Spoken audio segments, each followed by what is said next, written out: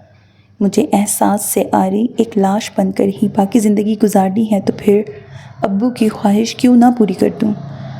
وہ دور ایسا تھا کہ مجھے کچھ فیل نہیں ہوتا تھا، مجھے کسی کی پرواہ تھی، نہ اپنا احساس تھا۔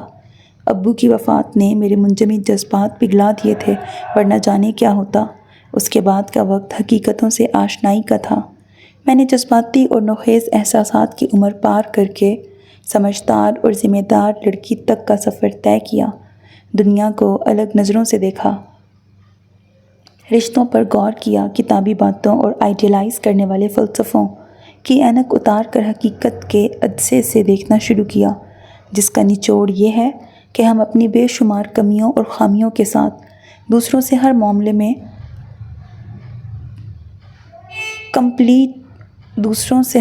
میں کاملیت کی امید رکھتے ہیں۔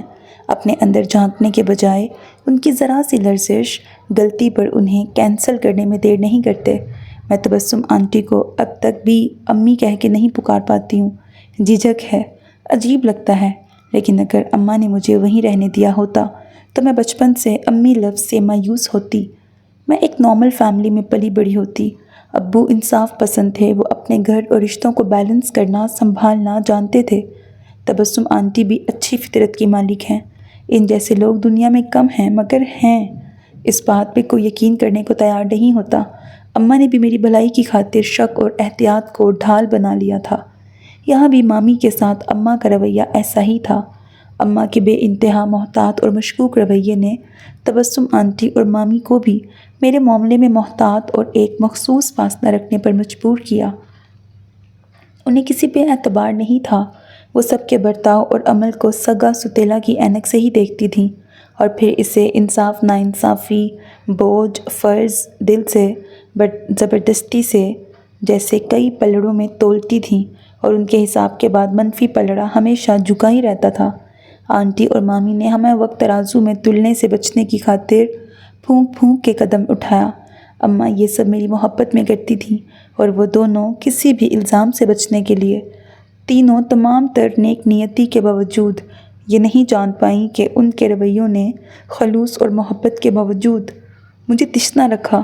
دنیا میں فیری ٹیلز جیسی ظالم ستیلی مائیں اور بہنیں بہت ہیں، یوسف علیہ السلام کے بھائیوں جیسے خود غرض، حاسد اور سفید خون والے رشتوں کی بھی کمی نہیں، مگر اسی دنیا میں تبسم آنٹی اور مامی بھی موجود ہیں، اور یہ دنیا انہیں قبول کرنے، سراہنے کی بجائے انہیں تنگ رسی پہ چلنے کے لیے مجبور کر دیتی ہے۔ اور پھر یہاں میرے جیسے ناشکرے احسان فراموش بھی ہیں، جو میسر پر شکر کرنے کی بجائے ذرا سی کمی کو دل سے لگا لیتے ہیں۔ وہ واقعی سمجھدار ہو گئی تھی، دنیا کے لیے میں قابل رشک زندگی جی رہی تھی۔ ماموں کے گھر میں پوری شان اور استحقاق کے ساتھ رہتی تھی، مامی سے دوستی تھی، اپنی مرضی سے تعلیم حاصل کر رہی تھی، دوسری شادی اور بچوں کے بعد بھی باپ کافل نہ تھا، اسی لیے کوئی میرے اندر جھانکتا نہیں تھا۔ اگر اماں، تبسم آنٹی، ابو اور مامی کو کچھ وقت اور موقع دیتیں، پرکھتیں، پھر فیصلہ کرتیں، تو وہ زیادہ مناسب فیصلے ہو سکتے تھے۔ سب میری بھلائی چاہتے تھے، پھر بھی ان کی کوششوں نے میرے اندر چھوٹے چھوٹے خلا چھوڑ دیے۔ میں نے بھی حاصل نعمتوں کے بجائے ذرا ذرا سی کمیوں کو دل میں بڑی جگہ دی۔ مجھے لگتا ہے ہم سب کے اندر وہ بچہ چھپا ہوتا ہے جسے ہر بات میں خود کو وکٹم بنا کر بسورنے کا شوق اور عادت ہوتی ہے۔ ہمیں اس بچے کو چپیڑیں لگا لگا کے سیدھا کرنا چاہیے، جو میں نہیں کر سکی۔ یہ سب ریئلائز ہونے کے بعد میں نے وہ کیا جو حشر میں مجھے ابو کے سامنے شرمندہ نہ کرے۔ فاطمہ کی فیس ابو کی پینشن پوری نہیں کر سکتی تھی، میں نے وہیں رہنے کا طے کیا۔ چاچا کی ڈیمانڈ ٹھکرا دی۔ میں اپنی بہنوں اور آنٹی کو یوں بے یار و مددگار نہیں چھوڑ سکتی تھی۔ میں نے تبسم آنٹی کی قدر سیکھی، اور میری اس سوچ نے انہیں بھی میرے لیے سب کے سامنے ڈٹ جانے کا جواز اور حوصلہ دیا۔ دنیا کا سب سے بڑا سچ یہ ہے کہ یہ لین دین سے چلتی ہے، اور اس میں کوئی برائی نہیں۔ ہمیں اسے اچھی بات کی طرح قبول کر لینا چاہیے۔ جب مجھے اپنی ناشکری کا احساس ہوا تو نادم دل و دماغ کسی کا سامنا کرنے کو تیار نہ تھے۔ میرے پاس ہیرے جیسی مامی تھی اور میں نے اتنی بے قدری ناشکری کی مامی سے نظریں ملانے کی ہمت نہیں تھی مجھ میں، نہ اب ہے۔ وہ سنان سے نہیں، صرف مجھ سے اس لیے ناراض تھی کہ میں تمہیں سنان سے بہتر جانتی تھی۔ ان سے یہ بات سنان سے زیادہ آسانی سے کہہ سکتی تھی، اور میری طرح انہیں بھی لگتا تھا کہ تم میری بات نہیں ٹال سکتے۔ تم نے جیسے میرا مان اور یقین توڑا تھا، ویسا ہی میں نے بھی تو ان کے ساتھ کیا تھا۔ اماں سے اب بھی مجھے کچھ نہیں کہنا۔ اس عمر میں انہیں کچھ جتانا، سمجھا کر دکھی کرنا درست نہیں۔ مجھے ان سے شکایت بھی نہیں، انہوں نے وہی کیا تھا جو انہیں درست لگا۔ لیکن مامی کے لیے مجھے لگتا ہے میں ان سے اسی وقت آنکھ ملا پاؤں گی جب مجھ میں ان سے یہ سب کہنے کی ہمت ہوگی۔ سچ کہوں تو میں بزدل ہوں اور ان کے سامنے اپنی غلطیوں اور غلط گمانوں کا اعتراف کرنے سے بھاگ رہی ہوں۔ تم بزدل تو بالکل نہیں ہو، ایاس نے پلنگ سے اٹھتے ہوئے کہا۔ باقی باتیں بریک کے بعد، ابھی بہت بھوک لگی ہے۔ پیٹ تو میرا بھی دہائیاں دے رہا ہے۔ اس نے آواز کرتے پیٹ پہ ہاتھ رکھا۔ آج میں تمہارے لیے کچھ بناتا ہوں۔ ہاں، 3 سال میں تو تم کھانا بنانا سیکھ گئے ہوگے۔ وہ بھی پلنگ سے اتر گئی۔ آملیٹ اور چائے کے علاوہ کچھ نہیں آیا مجھے۔ ایاس نے پہلے درجے پر ہی اس کی توقعات کے نیچے سے زینہ کھینچ لیا۔ 3 سال بھی برباد ہی کیے۔ تم جاؤ، میں یہ سب اتار کے آتی ہوں، ورنہ ان کا شور سارے گھر کو جگا دے گا۔ وہ چلا گیا۔ اس کا لہنگا ہلکے نفیس سے کام والا تھا۔ اس نے کلائیاں اور گلا خالی کیا۔ وزنی بارڈر والا دوپٹہ وہ پہلے ہی اتار چکی تھی۔ وہ بنا دوپٹے کے ایسے ہی باہر آ گئی۔ وہ دونوں آملیٹ بریڈ سے انصاف کر رہے تھے جب ہال میں آئی شمیلہ ٹھٹک کے رک گئی۔ صبح کے 4 بجے دلہن دلہن آمنے سامنے کرسی پہ بیٹھے کھانے میں مشغول تھے۔ کم سے کم آج تو سحری نہیں کرنی چاہیے تم دونوں کو۔ بھوک تو دن رات اور موقع نہیں دیکھتی نا بھابھی، اسوا نے مسکراتے ہوئے کہا۔ کھٹ پٹ کی آوازوں پر باہر نکلی شگفتہ ہال میں آئے بنا پلٹ گئیں۔ ان کے گھر میں رونق لوٹ آئی تھی۔ وہ اپنا خالی بیگ الماری کے اوپر چڑھا کر نیچے اتری تو پیچھے شگفتہ کھڑی تھی۔ کوئی کام تھا؟ مجھے آواز دی ہوتی، انہوں نے اسٹول جگہ پہ رکھتے ہوئے کہا۔ یہاں آؤ۔ پلنگ کے کنارے بیٹھ کے انہوں نے اسے پاس بلایا۔ وہ سر جھکائے ان کے قریب بیٹھ گئی۔ تم میرے پاس آئیں ان دنوں میں چوتھی بار امید سے تھی۔ مجھے بیٹی کی بہت خواہش تھی۔ 3.5-4 سال کی تم مجھے اپنی بیٹی ہی لگی تھی۔ تم دن رات میرے ساتھ رہتی، میرے ساتھ سوتی۔ مجھے تمہارا ہر کام اپنے ہاتھ سے کر کے سکون ملتا تھا۔ میری ممتا تمہاری ماں کی کمی ہر قیمت پہ مٹانا چاہتی تھی۔ وہ بنا تمہید اس انوکھی بات پر حیرت سے انہیں دیکھ رہی تھی۔ پھر ایک دن میں نے تمہاری پھپھو اور اماں کی بات سن لی۔ انہیں اب بھی وہ جملے لفظ پہ لفظ یاد تھے۔ اماں، کل کو اس کی اپنی بیٹی ہو جائے گی تو وہ اسوا کو منہ بھی نہیں لگائے گی، اور اس بچی پر اس طرح جھڑکنے کا کیا اثر ہوگا؟ آپ نے کیسے اسے شگفتہ کو سونپ دیا ہے؟ اس کی رسی کھینچ کے ہی رکھیں اور اسوا کو اس سے اتنا مانوس اور قریب نہ ہونے دیں۔ سمجھدار اور جہاں دیدہ بیٹی کی بات اماں کے دل کو لگی۔ اعجاز اور شگفتہ کی بیٹی کی شدید آرزو بھی کوئی راز نہ تھی۔ بہت ممکن تھا کہ اس کی آمد کے بعد اسوا کو فی الوقت مل رہا پروٹوکول ختم ہو جاتا۔ وہ اسے اپنے پاس سلانے لگیں۔ شگفتہ ہی اسے کھانا کھلاتی، نہلاتی، تیار کرتی، مگر اب اماں ان کے سر پر بطور نگراں اور مالک موجود ہوتیں۔ ان کی باتیں اور یہ نگرانی شگفتہ کا دل برا کر گئی تھی۔ پھر قسمت نے ان سے بیٹی جنم دینے کا سکھ بھی چھین لیا۔ 5ویں ماہ میں ان کا مس کیریج ہو گیا۔ انہیں لگا نند اور ساس کی خواہش پوری ہو گئی ہے۔ لاشعوری طور پر اسوا اور اپنی اولاد میں روا رکھا 1 انچ کا فرق دنیا میں آنے سے پہلے کھو جانے والی بیٹی سے ان کی وفا تھی۔ نیک نیت اور خلوص رکھنے والی عورت کو چند الفاظ بڑا گہرا زخم دے گئے تھے، اور انجانے میں قائم ہوا ان کے مابین کا یہ 1 انچ کا فاصلہ اسوا کی زندگی کا لامتناہی صحرا بن گیا تھا۔ اللہ جانتا ہے میں نے کبھی تمہیں اس سے کم نہیں رکھا، مگر اس کے ساتھ ایک سچ یہ بھی ہے کہ بیٹی کا چھن جانا اور اماں کی بات بھی کبھی میرے دل سے نہیں نکلی، اور یہ خلش کب میرے عمل میں داخل ہوئی مجھے پتہ ہی نہیں چلا۔ وہ رونے لگی۔ جس نے تمہیں بھی مامی، وہ ان کے گلے میں باہیں ڈال کے رو پڑی۔ جب سے ایاس نے انہیں اسوا کا حال دل سنایا تھا وہ بے چین تھیں۔ انہیں اندازہ ہی نہیں تھا ان کے